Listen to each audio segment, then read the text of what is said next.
PM Modi ने चुनाव सुधार पर लोकसभा में अमित शाह के समापन भाषण की तारीफ की। कहा, अमित शाह ने तथ्यों के साथ अपनी बात रखी है।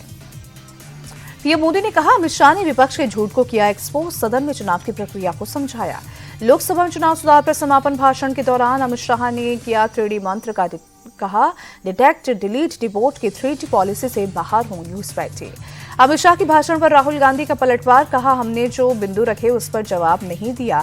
सभी दलों को पारदर्शी मतदाता सूची देने पर एक शब्द भी नहीं बोला गया। प्रियंका गांधी बोली, 1.5 घंटे तक अमित शाह ने सिर्फ वोट चोरी न करने पर सफाई दी। अगर कोई निर्दोष है तो इतनी लंबी सफाई क्यों देगा। 12 राज्यों में वोटर्स लिस्ट के SIR का आज आखिरी दिन। सूत्रों के मुताबिक यूपी, बंगाल सहित कुछ राज्यों में बढ़ाई जा सकती है आखिरी तारीख। चुनाव आयोग SIR की तारीख बढ़ाने पर आज करेगा बैठक। फॉर्म डिजिटलाइजेशन और जमा करने की प्रोग्रेस का भी रिव्यू किया जाएगा। यूपी में 99.14% रिकॉर्ड का डिजिटलाइजेशन पूरा हुआ। 2,91,00,000 वोटर ऐसे पाए गए जिनकी या तो मौत हो गई या दूसरी जगह शिफ्ट हो गई। MP, अंडमान निकोबार और लक्षद्वीप में जहां 100% SIR पूरा हुआ, वहीं बंगाल, छत्तीसगढ़, गोवा, गुजरात और तमिलनाडु में 99% से ज्यादा SIR पूरा हुआ। सपा चीफ अखिलेश यादव ने SIR के बहाने NRC का लगाया आरोप। कहा, पहले वोट काटा जाएगा, फिर राशन कार्ड खत्म होगा और अंत में आरक्षण खत्म होगा। पश्चिम बंगाल के CM ममता बनर्जी आज नादिया में करेंगी रैली। SIR के खिलाफ जनसभा को करेंगे संबोधित।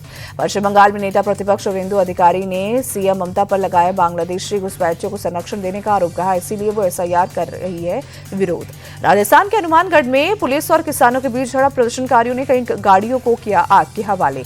पुलिस ने बेकाबू प्रदर्शनकारियों पर दागे आंसू गैस के गोले और जमकर बरसाई लाठियां। झड़प में कई पुलिस वाले और किसान हुए घायल। हनुमानगढ़ के राठीखेड़ा में 450 करोड़ की लागत से बन रही इथेनॉल फैक्ट्री का किसान कर रहे हैं विरोध। ट्रैक्टर की मदद से तोड़ी फैक्ट्री की दीवार। किसानों ने इथेनॉल फैक्ट्री को पर्यावरण के लिए बताया खतरा। कहा, फैक्ट्री की वजह से खेती होगी प्रभावित। प्रदर्शनकारी किसानों ने पुलिस पर मनमानी और कंपनी से मिलीभगत का आरोप लगाया। कंपनी ने पर्यावरण के सभी मानकों के पालन का किया दावा। किसानों के साथ झड़प के बाद हनुमानगढ़ पुलिस छावनी में हुआ तब्दील। भारी तादाद में पुलिस फोर्स के साथ सीमा सुरक्षा बल की 2 टुकड़ियां की गई तैनात। प्रशासन ने टिब्बी, कस्बे और आसपास के गांव में इंटरनेट सेवा की बंद। आज स्कूल और बाजार बंद रखने का आदेश। गोवा क्लब अग्निकांड मामले में गिरफ्तार अजय गुप्ता को आज कोर्ट में पेश करेगी गोवा पुलिस। रिमांड की करेगी मांग। दिल्ली से गिरफ्तार अजय गुप्ता को ट्रांजिट रिमांड पर बुधवार की रात गोवा के अंजना पुलिस स्टेशन लाया गया। अजय ने खुद को बताया बेकसूर।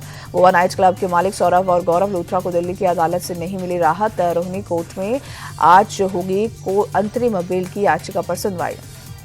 इंडिगो संकट पर एयरलाइंस के चेयरमैन विक्रम सिंह मेहता ने यात्रियों से बिना शर्त मांगी माफी। कहा, भविष्य में ऐसी गलती दोबारा ना हो, इसके लिए ठोस कदम उठाए जाएंगे। आंध्र प्रदेश के तिरुमला तिरुपति देवस्थानम मंदिर में लड्डू घोटाले के बाद सामने आया दुपट्टा घोटाला। 10 साल से सिल्क की जगह पॉलिस्टर के दुपट्टे चढ़ाए जाने का आरोप। मंदिर का संचालन करने वाले ट्रस्ट का आरोप। 2015 से भक्तों और दानदाताओं को दिया जाने वाले पवित्र रेशमी दुपट्टे पॉलिस्टर के थे। 300-400 रुपए के शॉल मंदिर को 1300 रुपए में बेचा गया। ट्रस्ट के चेयरमैन वी राजगोपाल नायडू ने पिछली YSRCP की सरकार और पिछले चेयरमैन पर लगाया आरोप। कहा, पिछले सरकार के वक्त हर फाइल में हुई धांधली, हर फाइल की बारीकी से हो रही है जांच। YSRCP सरकार के वित्त मंत्री बुग्गना राजेंद्र नाथ ने ट्रस्ट पर भक्तों की आस्था से खिलवाड़ का आरोप लगाया। कहा, अगर ऐसा कुछ हुआ था तो 2015 से 19 तक सरकार किसकी थी। बुग्गना राजनाथ ने कहा, दुपट्टे की खरीद की ये प्रक्रिया और वेंडर सालों से चले आ रहे हैं, कोई बदलाव नहीं हुआ। हर छोटी बात को बड़ा दिखाने की राजनीति हो रही है। मथुरा और वृंदावन के मशहूर कथावाचक अनिरुद्ध आचार्य की मुश्किलें बढ़ी। महिलाओं को लेकर विवादित बयान पर कोर्ट ने मामला दर्ज करके आदेश दिए। यूनेस्को ने दिवाली को अमूर्त सांस्कृतिक धरोहर की सूची में किया शामिल। पहली बार भारत में यूनेस्को की हुई बैठक में लिया गया फैसला। पीएम मोदी दिवाली को विश्व धरोहर में शामिल करने पर सोशल मीडिया पर दी बधाई। कहा, दीपावली को अब दुनिया भर में और लोकप्रियता मिलेगी।